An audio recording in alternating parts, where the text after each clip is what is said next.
Welcome to Worldview Matters, discussing controversial issues, discerning current events, defending biblical Christianity. No topic off limits. And now, here's your host, David Fiorazzo. Hey friends, thank you so much for tuning in. We are blessed to have Pastor Brandon Holthaus back with us, and you can get info on his church at rockharborchurch.net and also his ministry, Tip of the Spear Ministry.com, over on YouTube. He's got the channel there. And by the way, if you do, the first one I want you to check out is the interview he did with Frank Turek about a week and a half ago. Phenomenal. Frank Turek dismantles culture's biggest lies. That was an excellent interview, so edifying. And Brandon, thank you for all you're doing. Welcome back. Hey, good to be with you, David. Always a pleasure, my friend. Yeah, wasn't it cool? I mean, I haven't talked to Frank in years, but I've got him coming up next month again. But he's great. Yes. He's just full of information. I love it, man. And he's got all those angles that, apologists have. So, yeah, it was a blessing. He's been beating this drum for a long, long, long time. I remember almost 15 years ago or more, I remember something he said that someone's talking about Christians and politics, said someone's morality will be legislated. Is it going to be the left, or is it going to be a Christian or a biblical worldview or godly legislation? So let's jump right in here. You were up in California. Sure. The bill was AB 495. A lot of pastors, including yourself, Jack Hibbs, and others that have platforms, were trying to warn people, particularly in California, about this danger. And then there was an event, not surprising, a fair turnout, but not that many church leaders, because they think, we shouldn't be involved in politics. And then we'll talk about this other, just the IRS statement later. But let's talk about this bill and what happened there at the state capitol. Yeah, it's almost hard to imagine that this is even happening. But this bill, 495 AB, it's always veiled in this morality that we're going to protect illegal aliens' children who get caught by ICE and deported. And so this will give somebody here in California the ability to sign an affidavit and take custody of the child. The problem with the bill is that the way it's written, it's open-ended. That means that anyone could do something like this. And so this is why this has been called a groomer's bill, or it's a pedophile's dream bill come true. Because you could basically go to the state of California, get an affidavit, not have to show any identification whatsoever, and take custody of a child or a teenager if they didn't want to live with their parents or whatnot. And you can see the scenarios that would happen. Let's just say you have a kid that's transitioning to being a boy from a girl, and yada, yada, yada, and their parents are not approving of that. Well, then some teacher or some groomer could say, well, you come live with me, I'll be the custodian of you, and you can have your sex change, or whatever it might be. And this has been also named a trafficker's bill, because human trafficking is such a big deal in California. And so they could do this to kids, to runaways, to anybody. And so that's what we went up to Sacramento, which is where Satan's throne is, right in here in California, to protest against this. But this is the kind of stuff that comes in California. And people say, well, that's in California, and that's why I don't live there. Hey, get a clue. It's going to spread all over. The other states will get this idea, and they will take it as well. So this is a battle for parental rights, man. And so this is important. And so what the disappointing thing was, David, is, Jack, myself, and a good cluster of pastors that are typically always there in the fight were there in Sacramento. But most of this was grassroots. It wasn't led by pastors. In fact, there was hardly any churches here in town. I think maybe two in town that joined us up there. But most of the people are checked out. They're not involved. And I want to say, you're going to wake up one day and your whole world is going to be rearranged. And why? Because you didn't fight when you should have. And so anyway, this is still on the front burner, and churches are nowhere to be found. And not surprising, but let's now transition, no pun intended, but that came out the way it did. Let's talk about the IRS, and Sure. we can touch on the Johnson Amendment, but what happened recently shouldn't even be a headline. Under the radar, it floated because the media didn't want to touch it, most of them, that the IRS doesn't have any say in whether a church could endorse a political candidate. Well, most pastors are going, what? No way, because they have been unnecessarily self-censoring for decades. That's right. Since the unconstitutional Johnson Amendment in 1954. Right. And that, decades, and look at who's been influencing the culture more. Look at what happened in the 60s. God was taken out of school, prayer, voluntary prayer. Then we had abortion, that horrific decision by the Supreme Court, and Roe v. Wade, and on and on and on. And now we've got transgenders and men and boys and girls sports. And what could go wrong? But the church has not been talking about these issues. And Brandon, I know I'm preaching to the choir. I jokingly asked you before we got on the podcast, but let's go there. Yeah. So all this stuff is happening, and the church doesn't seem to be the salt and light that it should be. We're not influencing culture and all this other stuff.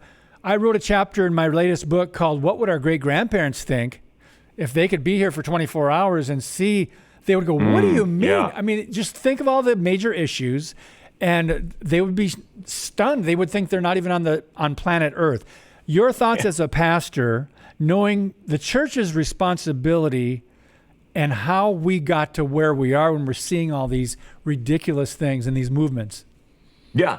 Well, you're making a good point, because in July of this year, the IRS reversed and said you can endorse a political candidate. So tater chip, let her rip. I'm going to go for it, because unfortunately, I hate to tell you this, a dirty little secret about ministry is many pastors have been hiding behind the Johnson Amendment to say they can't talk about politics, which is not what the Johnson Amendment said. It said you couldn't support a political candidate. But anyway, they've been hiding about that. But now, hey, it's over, and now you can talk about it, so to speak.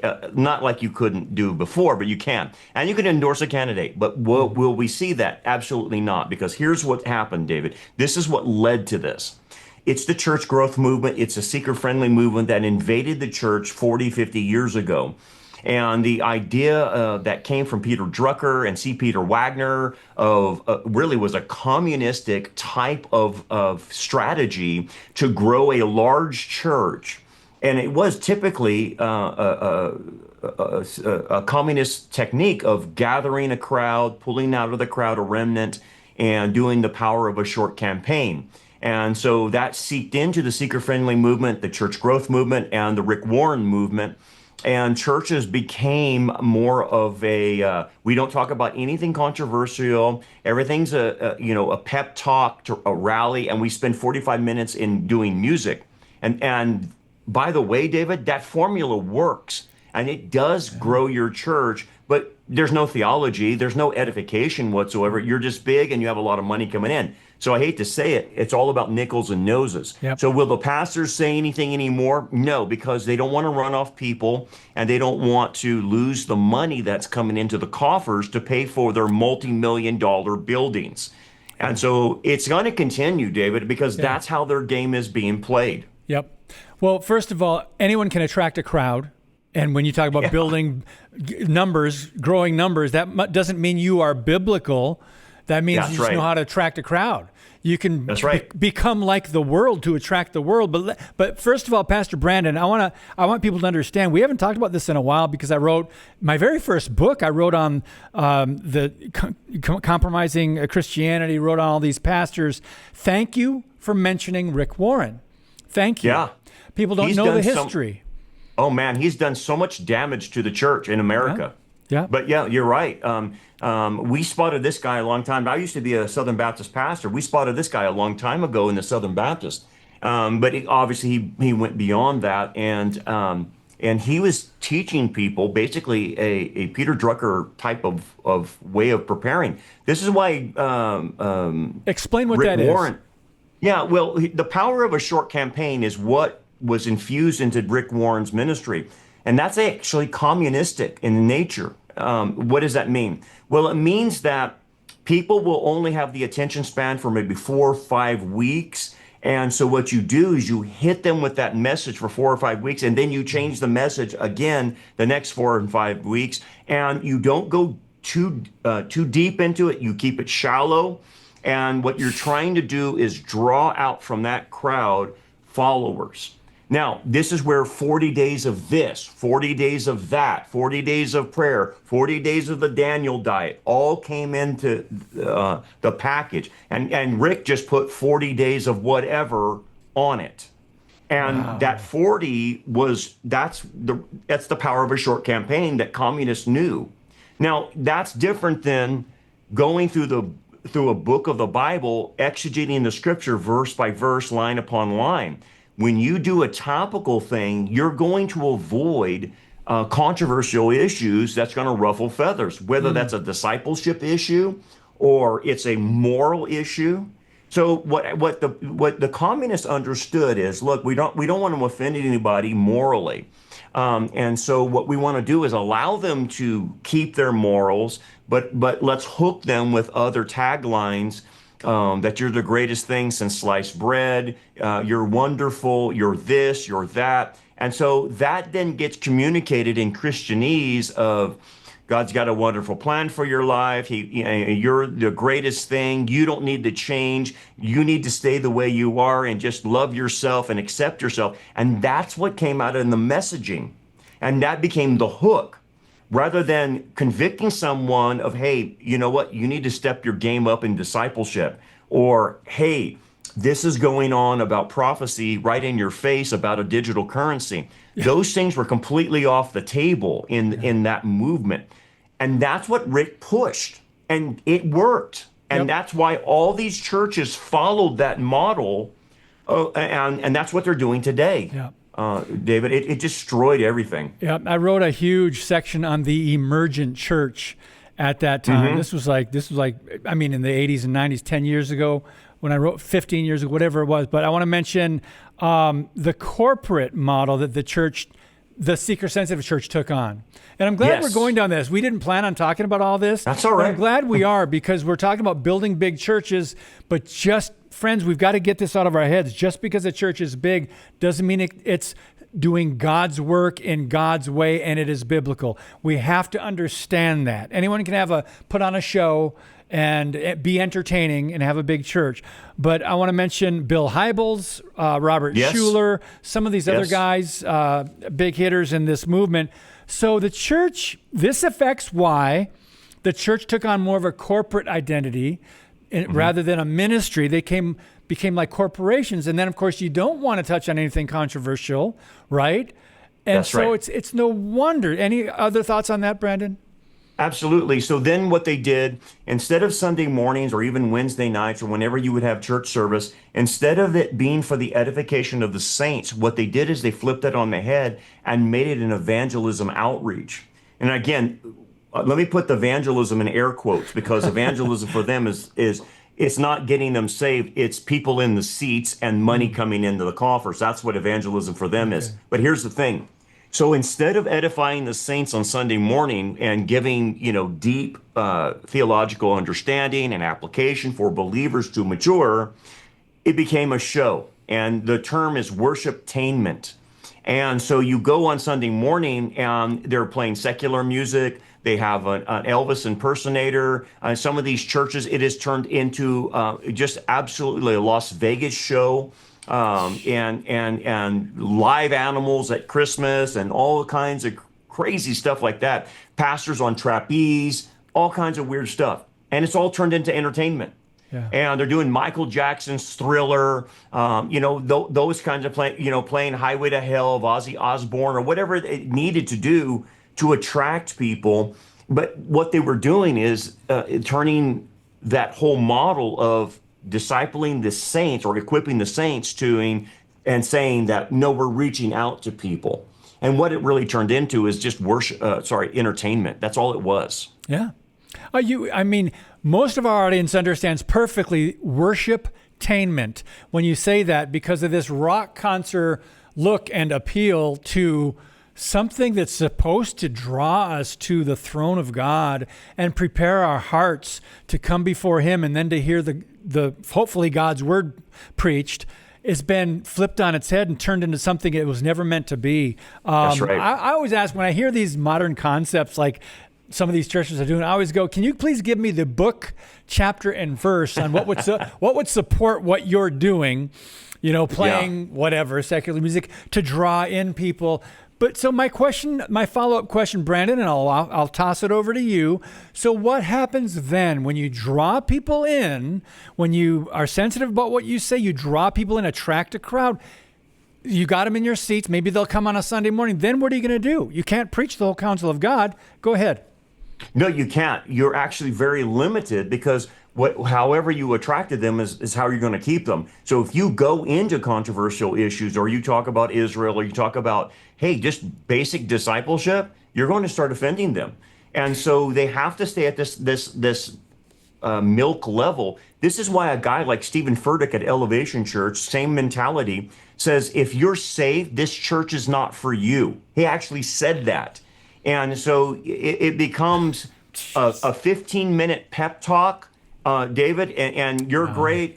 Jesus loves you, and every day is Friday. So you get the Joel Osteen message, and that's what ends up selling to a lot of people. So they're actually going to church not to hear what they need to hear, but to hear what they want to hear about themselves. Yeah. And then what happens? It creates a bubble around them to pretend that nothing outside is happening to me. The world's not on fire. The culture's not going to pot. There's not a war with Russia and Ukraine. There's not a Middle East war. Nothing is happening. It's all about me. And it turns very selfish. Okay, so we're going to really go in a different direction briefly. We did talk about the AB 495 in California and that bill. We touched on transgenderism, but there's been attacks, recent shootings, particularly the one in Minnesota. I wanted to get your take on. I've got 3 different articles here, so I'm going to try to condense this and then toss it to you, Pastor Brandon. Sure. One of them says the troubling link between psychiatric drugs, transgenderism, and violence. And another one by Linda Harvey at Mission America says transgenders and tragedy. And she says the body count is growing. Murders at the hands of gender pretenders. Are these confused people disproportionately prone to violence? Unless they receive help to walk away from these delusions, the clear answer is yes. And then we're going to talk about what happened in Minneapolis and what the media is not reporting, did not report. So, Brandon, there are many connections. We can connect the dots here. The left and the media and the Democrats don't want us to do that. But it's clear to see a pattern of what's happening here, and it is demonically driven, isn't it? Totally. I mean, how demons work is they take advantage of people that are suffering, typically of mental illness. And so you'll see a connection between demon activity and mental illness, and because they're the easiest ones to manipulate. But here's the thing. Back in 2013, David, we said gender dysphoria, I'm talking about the American Psychiatric Association, said that gender dysphoria is a mental illness. And then all of a sudden, because of political pressure, wokeism or progressivism, whatever you want to call it, it put pressure on the association, and they changed it to say it's not a mental illness.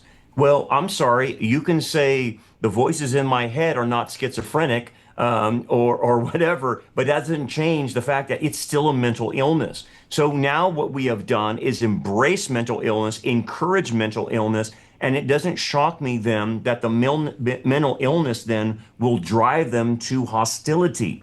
If people are suffering under mental illness and anything gets in their way, that becomes their default reaction to getting rid of anyone that stands in their way of achieving that, and especially if they're not on medication. But even if they are on medication, that doesn't solve the problem.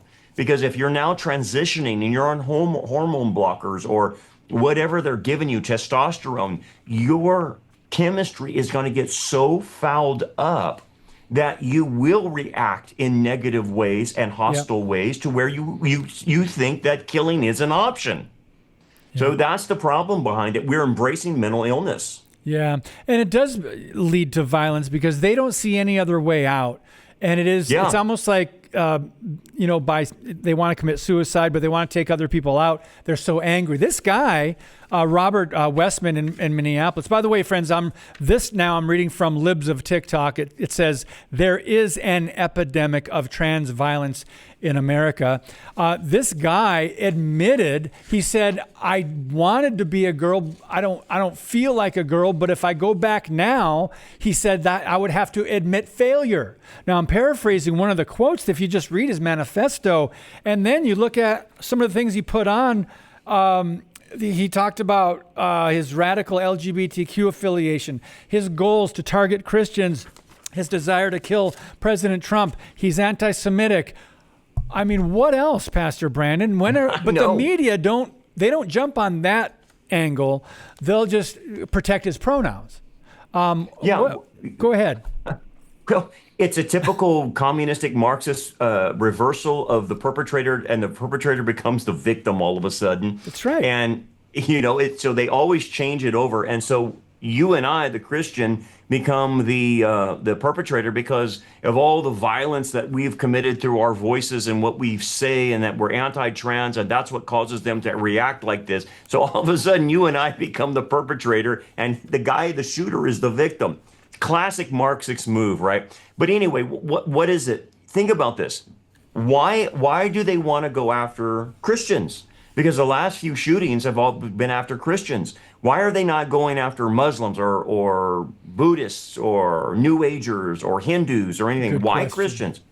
Because Christianity stands in the way of that. Christianity puts its morality out there and says, no, there's two genders, and this is how sexuality is defined within marriage, and it makes that statement. And so they know intuitively, and especially if this is demonically inspired, that Christianity is getting in the way of it. And so it doesn't shock me that this guy who was pretending to be a girl was taking target practice with using Jesus's head on it.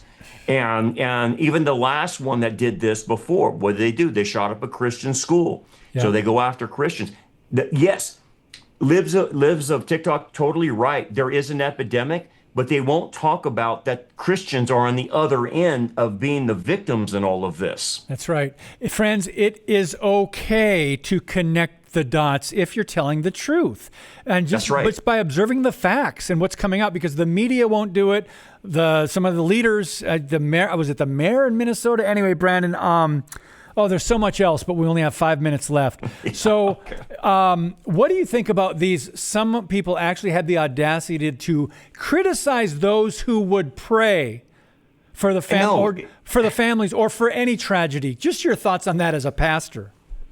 Yeah, it's beyond me. It's like, what country am I in? I thought this was, our foundation was Judeo-Christian, and we swear in the Bible and whatnot. And yet you got the mayor of Minnesota and some of these other people, Jen Psaki, and a lot of them out there saying, well, this is not a time of prayer and thoughts and prayer. This is a time of getting gun control. And the crazy governor or mayor of Minnesota says, yeah, these guns are coming in from red states. And, oh, yeah, okay, the gun's just walking over and falling into the hands of somebody and shooting. It's just so bizarre. But you know what it is, David? It's a movement of our country away from Christianity, and we have a bunch of reprobates, Romans 1 types of individuals who can't even think straight anymore. Yeah. And so, they're anti-God, anti-religion, anti-Christian, anti-Bible. And so instead of saying, you know what, we got a problem here, we need to pray about it and seek God's help. No, they are blaspheming, saying this is not a time to pray to God. It's like, what kind of individual are you? What's happened to our country? How did you get such a high office, as ungodly as you are? And it tells me something a little bit about the country, unfortunately, because somebody voted that guy in. Yes, I was just going to say elections have consequences. And to these people, since there is no God, that prayer is irrelevant to them. They don't understand there is power in prayer. So the last couple minutes left, let's end on a positive note, Pastor Brandon. Okay. A lot of articles have been coming out about young people searching for truth, searching for spirituality. A lot of, I'm reading about these baptisms in California, these, I don't want to say revivals, but here's one article, Generation Z's conservative shift. And so are you seeing a trend? Is there anything that you've observed with the younger crowd that they're tired of all the nonsense and the, for example, BS, and they just want to say, you know what, there's got to be truth out there. There's got to be some sort of order. I don't get my rights from government. You know what I mean? What are your thoughts on the younger generation, Gen Z? Yeah, absolutely. Somehow something happened to the millennials, but Gen Z is way more invested in seeking truth. Yeah. And we're noticing it here. I just had a young adults night on Friday. And all I did, David, was do a Q&A because these young adults are so curious and they want to know the answers about things. So we're seeing it as well.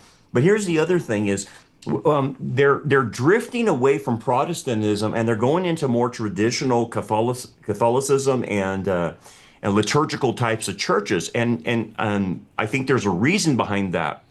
They are sensing when they go to some of these Protestant churches, just like what you and I talked about, that it's fake, it's worshiptainment. And I'm telling you, that is not selling with Gen Z. And so they're moving to a more liturgical, traditional type of environment and going to Orthodox and Catholicism and staying away from the seeker-friendly. The seeker-friendly doesn't appeal to them anymore. So it's interesting. Yeah. You know, that's happening. Yeah, I think they're smart enough to connect the dots and look at what's happening in our culture and some of the delusions, some of the moral relativism. And if the churches aren't speaking to that, and if they're kind of trying to conform to the world, some of these churches that they may be going to, of course, they're probably going to look for something else because it's not authentic Christianity. It's not Bible-based Christianity. Worldview matters, right? It does. And even the presentation of what the church looks like inside or the presentation of the pastor communicates something. If the guy is in ripped jeans and a V-neck shirt, they're not taking that guy seriously, by the way. So that whole movement is going down the tubes because of what they want. They want something real. It's interesting. I've got a little bit of hope. I was really skeptical for a while because of the millennial, generation. Whatever happened, we can dissect that for hours and podcasts. But what we're seeing with Gen Z is very interesting. I just want to mention before I let you go, friends, again, October 4 at Rock Harbor Church in Bakersfield, California. They will be live streaming the Prophecy Conference. Any closing thoughts in 30 seconds, Pastor Brandon? Yeah, we're trying to reinvigorate, awaken the church, get back to being salt and light. That's why we're having this conference. And so if people want to live stream it, that'd be great wherever they're at. And we're trying to get people active so we don't lose our culture. Amen, brother. I thank you so much for all you do, particularly trying to do what you're doing over in Israel. And of course, in California. God bless you and protect you out there. Thanks for your time again, Pastor Brandon. Thank you. All right, brother. Good being with you. Same here. Friends, God bless you. Share this podcast. And as always, keep speaking the truth about things that matter.